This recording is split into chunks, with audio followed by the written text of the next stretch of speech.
Hello and welcome to a Rob Paints Models gear video. This is the first in this series. There's going to be 3. Today we're going to be going over everything I use for assembling models. If you're either new to the hobby or you just want to find out what tools I use, get some recommendations, this video is for you.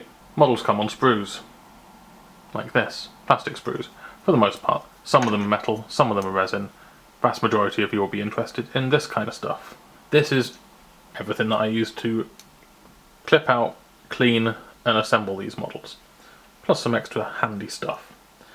There will be links in the description where you can find all of this stuff. If you're in the UK, there'll be affiliate links. Otherwise, you'll just have to kind of Google it and try and find the stuff on your own. I've gone for the cheaper versions of everything. I will recommend more expensive versions, but I may not necessarily own them. I don't know how good they are. I'd like to own them. Someone wants to buy me them, that'd be nice. But yeah, there are always more expensive versions of this, and I will be going into the issue of Citadel tooling, which, well, we'll get to that.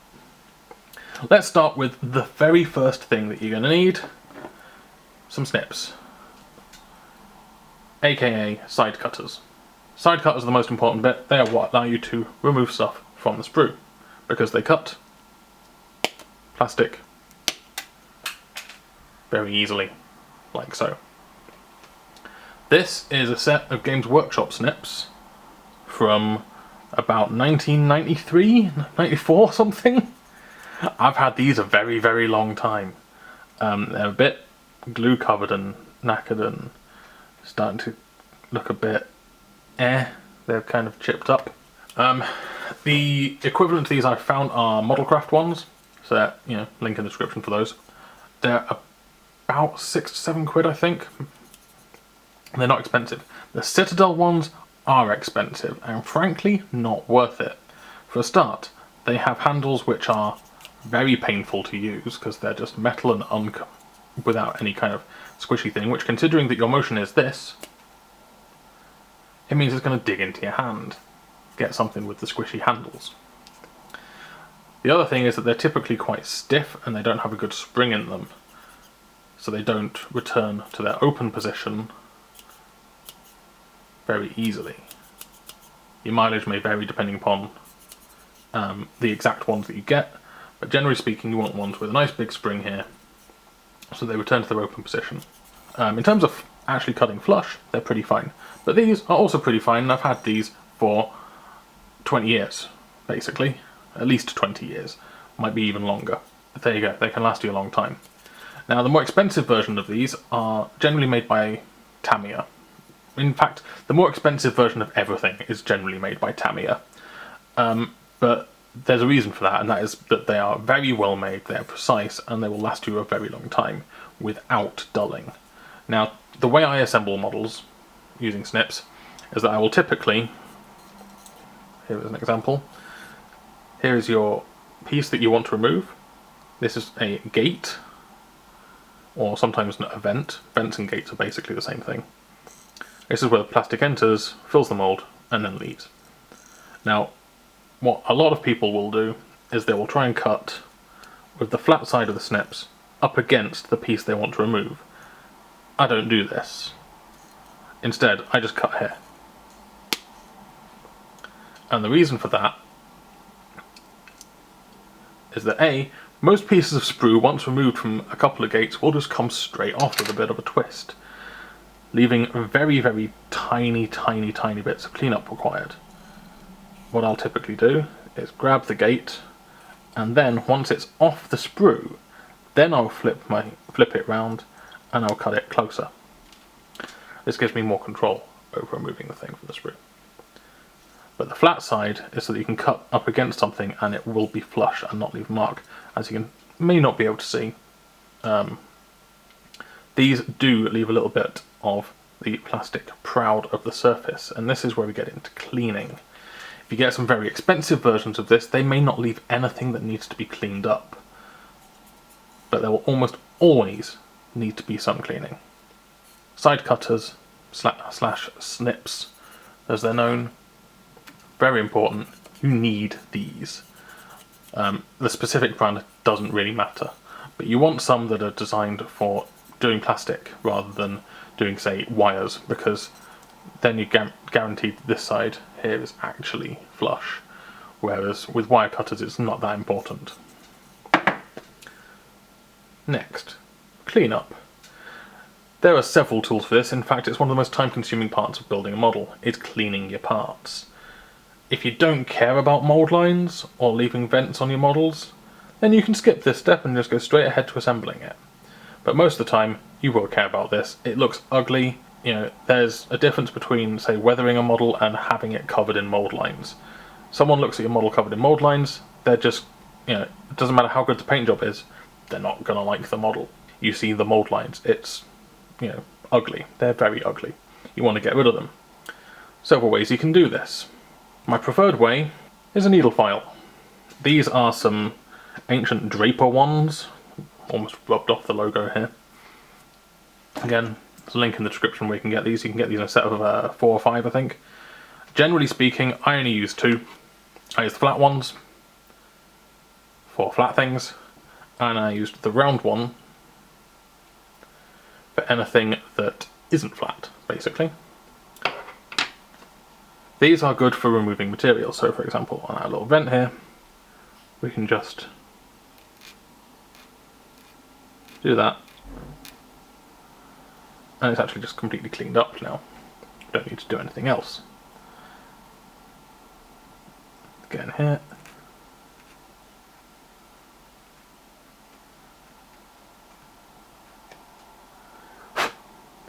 Bit more removed, and nice and clean. Again, these are not very expensive. You do not need expensive Citadel tools to do this. You can get them for just a few quid. The round ones are important for doing things that have, say, a curved edge. So for example, if we're trying to do mold line removal along this cable, then the very small contact area that you have with this means that you aren't flattening out any specific part of the model when you're using it. These are useful for doing basically any curved surface. This is method number 1. Method number 2 is the Exacto Blade. Games Workshop also sell a mold line removal tool, which is basically just the back of an Exacto Blade. I don't like using the back of an Exacto Blade because, well, I've got, but then there's a big blade sticking up that I'm going to put my thumb on and cut my thumb open. That's a bad idea. This handle is not an Exacto Blade handle. This is actually from Maplins. Maplins are dead now. I used to have an Exacto Blade handle, but I lost it. Don't know where it went. It's lost. This Maplins handle came in a pack of very terrible, terrible blades, but the actual handle is not too bad. I'm going to put a link in the description for where you can get actual Exacto blades, Exacto branded blades and handles inside the UK for very cheap. It's ElementGames, basically. They stock all of the Exacto blades very cheap. You can't find them on Amazon for some reason. For mold line removal, which these are great for, we just scrape. You don't want to do this with the blade going into your thumb. You want to scrape perpendicular, essentially, to the surface, and scrape along the mold line. This is the main way that I remove mold lines from my pieces. Don't bother with this with gates so much, but mold lines, absolutely. You can usually just kind of run it along the surface a few times, and your mold line's gone. Now, the other use these things have is for actually cutting and scoring plasticard, but I'm not going to get into that. That's the whole thing. If you're interested in converting, plasticard, Exacto blades, very important. But for just assembling models, mostly you'll just use these for cleanup.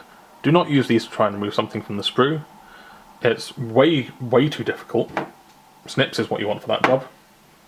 These, you're pretty much just going to use them for cleaning up gates and mold lines. If you want to do any conversion or kit bashing, you may need them to cut through stuff, but only cut through very small things. For example, if you wanted to remove this cable on this piece, you could use an Exacto blade for that, and it'd be a better tool for the job than, say, snips. So if I'm just going to remove that, okay, pop, and pop. it's gone now. And then you can just use a file to clean up the surface area there. But I wouldn't use a bigger tool. I wouldn't even use my snip to do that, because this is fine. Now, a word on safety.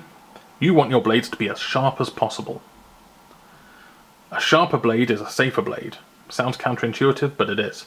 The worst thing you can do with an Exacto blade of something this sharp is to try and have a dull blade that you're forcing through something. When you're forcing through it, you're applying a lot of pressure, which as soon as it passes through the item, could go into whatever's on the other side, which might be your finger. It shouldn't be, but it might be. You could also just lose control of it if it's dull, and it'll go through. The best plan is to have incredibly factory fresh, sharp blades in these. When you buy your Exacto blade, buy an extra pack of 5 blades, because they usually only come with one. Buy an extra pack of at least 5 blades. Change them out as soon as it seems like it's starting to get dull. It's very difficult to sharpen Exacto blades, but if you have a knife sharpener, you can probably do it. I don't have one, I haven't tried. Exacto blades are really, really cheap, so just keep a spare stock of them. They usually come in a box like this. You want number 11s. These are too big. These are the wrong kind, which is why I haven't used them. I currently need to stock up on some more blades, but number 11 blades are the kind that you want for hobby work. The other method of cleanup, and this is more for vehicle kits than tiny pieces like this, sanding sticks, also known as emery boards, also known as nail files. I actually got this from the supermarket, but you can also get hobby branded ones from Revel, which are basically the same. They've usually got a coarse side and a fine side. This actually has the same stuff on each side, because it's just a nail file from a supermarket that cost me like 99p for a pack of 5 or something. But if you get the hobby branded ones, they're usually a little bit thicker, a little bit sturdier, a little bit narrower normally as well. But they've got a coarse side and a fine side, which is really useful for being able to remove a lot of material with the coarse side and then polish it up a bit with the fine side. This is generally useful on much larger kits, for example vehicle kits, where you need to remove, say, a large amount of material or flatten out a large area evenly. Because it's a stick, it doesn't have much flex in it, you're not going to create a curve where you want a flat surface. Just put it on the table, put your piece up against it, sandy sandy, jobs are good, and again, dirt cheap. But at this point we're probably up to about 15 quid's worth of stuff. That's it for cleanup though. Well, not quite. Sometimes, if you're a bit of a finickety, like I am, you'll want some of this stuff. This is Micromesh polishing pads. Now, some people say you should use wet or dry paper. Some people say you should use fine grit sandpaper. I find this stuff is way better. It's more expensive. It's 20 quid for a full set with the different grits. So, you can see there. If you look on the back, we've got 1500, 2400, 6000 and then 12,000. You actually get more than that in the set, but these are the ones I actually use. What this is the same stuff as wet or dry paper, but it's on a cloth backing. As you can see, cloth. What this does is it gives it a bit more of a cushioning, so that rather than with wet or dry paper, you can actually push the grit off the paper, the glue can give way and it will come off. Doesn't do that on this stuff. You've really got to work it really hard in one particular location to remove the grit from this stuff. I have had one set of this for 4 years and it's showing no sign of quitting. I use this to polish up all of my mould lines, sometimes where there's a gate that needs to be smoothed out a little bit, or if I've done some conversion work and cut something up, I will use this to polish it off. It's also really useful for smoothing out puttied gaps, and anywhere where there's a small gap that you need to sand down and smooth out, this stuff is great for that. Hit it with the 1500 for material removal, then the 2400 for polishing. That's generally as much as you need if you're just assembling a kit. If you want to take it further, you can use the 6000 and the 12,000, but this is generally for literally polishing rather than material removal or assembly. So for example, if I've painted something and then put a big gloss coat on it and I want it to be really shiny, I will very gently buff it with these pads. So these are invaluable. I've not used wet or dry paper ever since getting these. I still use regular sandpaper sometimes if I'm doing a big conversion job and I want to remove a lot of material. I'll use like 200 grit sandpaper, but for most of my purposes, these Micromesh polishing pads, they do everything that I need. And that's cleanup. What have we got next? Well, we've got gap filling. Milliput is what you want. This is the Superfine. I don't recommend this for gap filling, but it's what I currently have.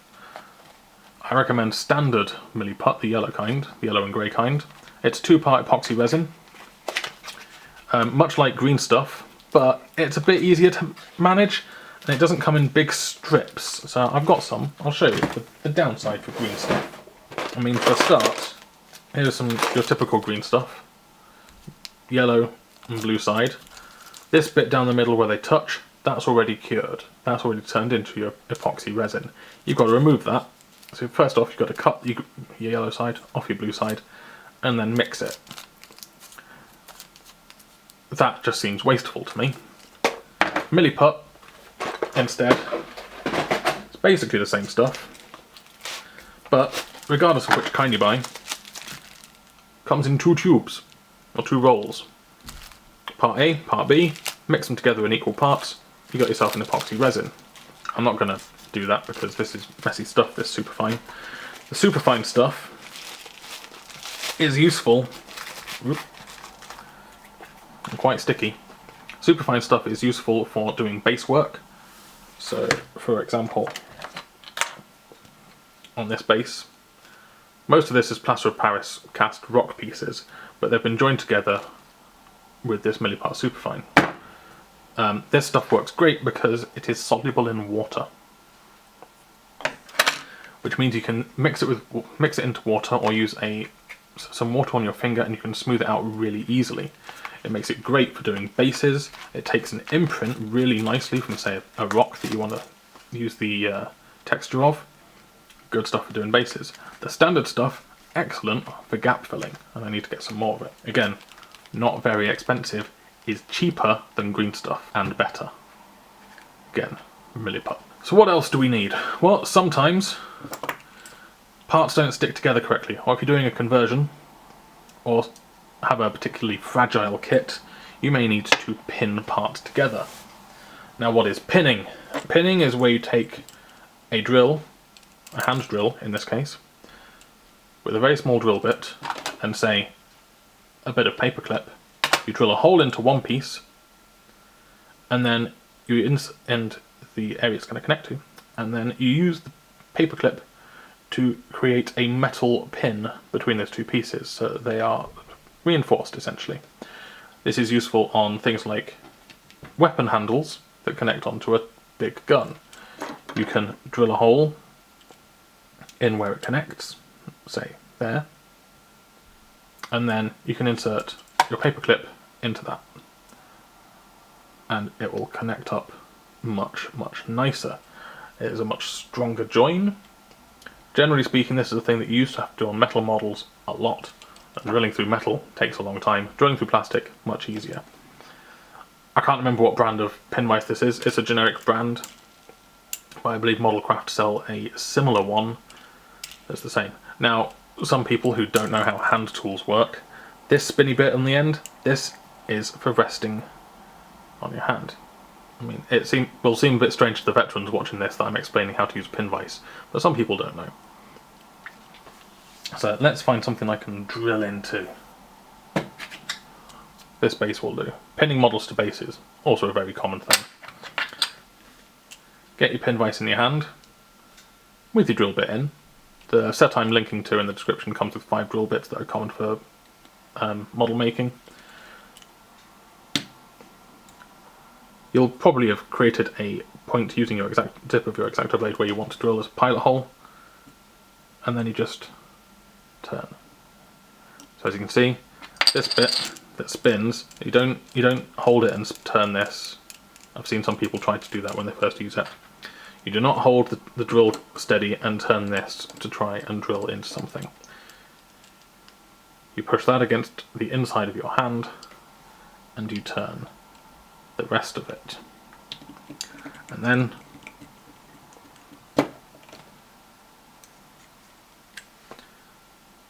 you've drilled your hole. Dead simple. Don't force it too much because otherwise it could break the drill bit. Removal of drill bits is easy, but don't lose them. I've lost so many drill bits from my pin vices. And they are actually the more expensive part to replace than the actual pin vise itself usually. Some of them you can also have a mount for slightly bigger drill bits in the back here. You can also use this for storing your drill bits so you don't lose them. Again, it's usually an undocumented feature, but most of them have it. I recommend getting more than one. Get one pin vise with some drill bits, and then get some more of the actual handles, and then just mount the other drill bits in them. Put a piece of tape around the end of it so you know which one's got which size in it, and you'll never actually have to worry about losing your drill bits ever again. Again, about £5 generally. This is a drill bit set, lots of different sizes of drill bits. I generally only ever use the one that is the same size as a piece of paper clip. I have another drill over here with its drill bits currently out because I had to clean it. This is a different kind, it's a double-ended one, but I don't like this one that much. I much prefer this kind. But I'll use this one, this bigger drill bit, for example. I use this for drilling barrels.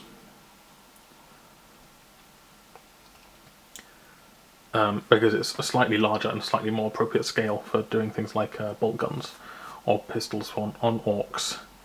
So I've generally got this one is for actually pinning things, and this one is for drilling barrels. And by just keeping them inside of the pin vise all the time, I never get them mixed up. Dead simple. Again, get 2 pin vices, 1 set of drill bits, you should be fine for most purposes. Now some areas you may need some precision tooling.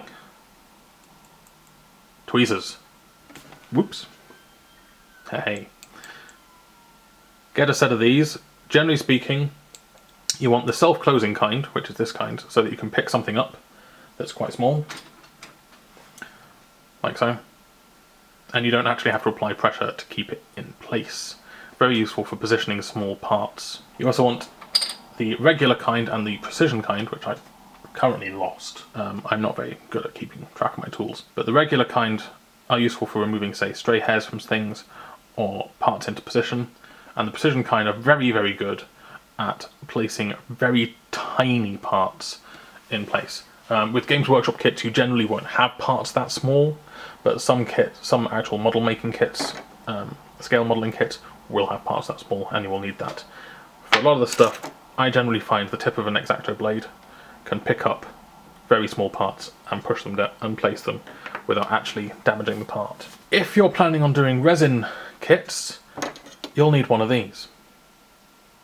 For definite. This is a razor saw. It's a regular old saw, but it is very, very, very thin. This is actually an Exacto brand one. This is used for usually removing the gates off of resin kits, and I currently don't have any that need the gates removing, or even have any gates knocking about at the moment. But you will need one of these in order to be able to remove the gates effectively. And if you want to know more about assembling resin kits, I actually recommend Mr. Leaky Cheese's videos. I'll put a link to his channel up in the corner there. Leaky Cheese, his whole channel is pretty much pure resin assembly. And yeah, he goes into it in much greater detail. But you will need one of these bad boys. Also very useful for doing a lot of conversions. Generally speaking, if you're going to do just plastic kits, you will probably not need one of these tools. But if you're going to do resin, you will need one of these tools. So now that we've got all of our tools and we've cleaned and got all our parts ready, what's next? Well, gluing them together. I currently recommend 2 different kinds of glue. We have super glue and plastic cement. Plastic cement literally melts and rebonds plastic. It only works on certain kinds of plastic, but it's all the plastic that all of the model makers use. Polystyrene, also known as polystyrene cement. This is Tamiya brand cement, and I swear by it. You can get this in this regular kind of thick stuff, and you can also get it in extra thin. I don't rate the extra thin as much as the regular kind, just because it has a tendency to evaporate if you leave the cap off, or even loose for too long. This stuff is very cheap, especially by volume, and comes with a little brush applicator. Make sure to wipe off the excess. It's also in a glass bottle, so you know it's definitely not going to react with anything that's with its actual container. So just wipe off the excess glue, apply it to your part, wait a few seconds for it to get tacky, and then you can push the two parts together. Don't apply too much, otherwise it will spooge out the sides. I used to use this kind, the old Revel Contact Professional, with its needle nose applicator. I don't rate these, and the main reason is I seem to spend more time clearing the nozzle of blockages than I do actually gluing anything with it. There's still some in here, and the nozzle is not currently blocked because I can hear it poofing air around when I squeeze it. But these have an absolutely horrible tendency to get blocked and clogged, and I do not need this level of precision in the vast majority of kits that I assemble. I never use this stuff anymore. I only use this Tamiya cement, and it works great. It bonds completely solid. I've had absolutely no problems with it at any point, so long as the contact surfaces have been clean and flush. Absolutely great. Great stuff. Very cheap as well. So £2.50 for a bottle of this from my friendly local gaming store. Very cheap. The other thing you'll need is, if you're assembling resin or metal kits, super glue. There are many brands of super glue to choose from out there. If you've got a preferred one, use that. I use no nonsense super glue. I get this from, I can't remember its name. I get it from Screwfix actually. Go into Screwfix, get a couple of bottles of this. Again, very, very cheap version of super glue. My lid's warped because some super glue's gone into the top and pushed it out. Your tip will block occasionally, but I found this no nonsense bottle to very, very rarely block. Whereas I found some hobby brands, the applicator is so fine and kind of precise that it blocks very, very easily. This stuff, I've had very, very few problems with it actually blocking, and when it does block, I can usually just poke a cocktail stick, you know, from any supermarket, also a toothpick if you're American. Poke a cocktail stick down the top, usually clears the blockage, no problem. No nonsense, basically. Again, very, very cheap compared to hobby brands. I very much recommend this. I also used to use Zappa Gap, which is a very fast acting set of super glues. They've got lots of different formulations. I used to use the PlastiZap for when I was attaching clear parts to plastic parts, because the PlastiZap doesn't fog when you use it. I don't bother with that anymore. When I'm attaching clear parts to plastic parts, I use PVA glue. It dries clear. There's no problems with it. And it's just as strong as super glue as long as you don't get it wet. Which, you know, I'm not going to. So yeah, that's the brand of super glue that I currently use. No nonsense super glue. It's no nonsense. It's not a hobby branded super glue. You do not need hobby branded super glues in order to do anything. That's it for the essentials. There are a few other little nice to haves. For example, a big fluffer. This is what I call this brush. This is just useful for cleaning off plastic dust and residue when you're assembling something, if you want to get the surface clean so that you can see it. This is just a makeup brush. A blusher brush or something. A powder brush. I got this from Superdrug for a few quid. I don't use it for anything other than just dusting. It's dead handy to have a big fluffer, as I call it. You could also use it for applying pigments, but it'll get dirty really, really quickly when you do that. But you can also usually wash them out. But I only use this for dusting my models. The other thing that is really handy to have, and you probably have this feature on your smartphone if you've already got one, is a torch. Yeah, you're going to drop stuff, you're going to drop small pieces. You're going to have to spend a lot of time on your knees trying to find them on the floor. If you've got patterned carpet underneath you, it might be really, really difficult. I find searching with a torch much easier than just trying to search by eye. It lets you kind of focus your gaze on where you are. Also makes the shadows move around for the part. It makes it much easier to find on the floor. Lets you look underneath the sofa for when it inevitably falls and bounces underneath the sofa.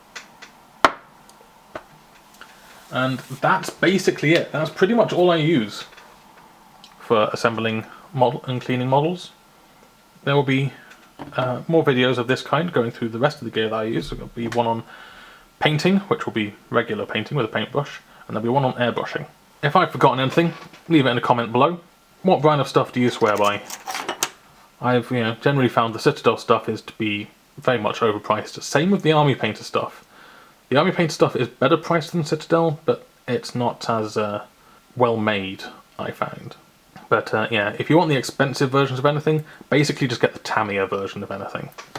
With the exception of their plastic cement, which for some reason is cheaper than most other brands. So there you go. I would really much like to get hands on the Tamiya snips. They're about £23. Like this set will set you back about between £5 and £8 depending upon where you look. The Tamiya snips cost £23 and are supposed to be ridiculously accurate and good to the point where you don't need to do any cleanup after you snip something off with them. Alternatively, you could get some God Hand snips, which are about £85. I don't know how good they are, but they're very expensive. I can't ever justify spending £85 on a pair of snips. Not with the ones I have. Still work after 20 years. So there we go. Thanks for watching my gear video. Thanks for clicking the affiliate links if you do. And I'll see you for the next one. You can subscribe to the video channel up there. Check out my Patreon for painting tutorials and such like. There's another video you can watch there. It'll probably be the next one in the series. Check me out on social medias, and I will see you later. Bye now.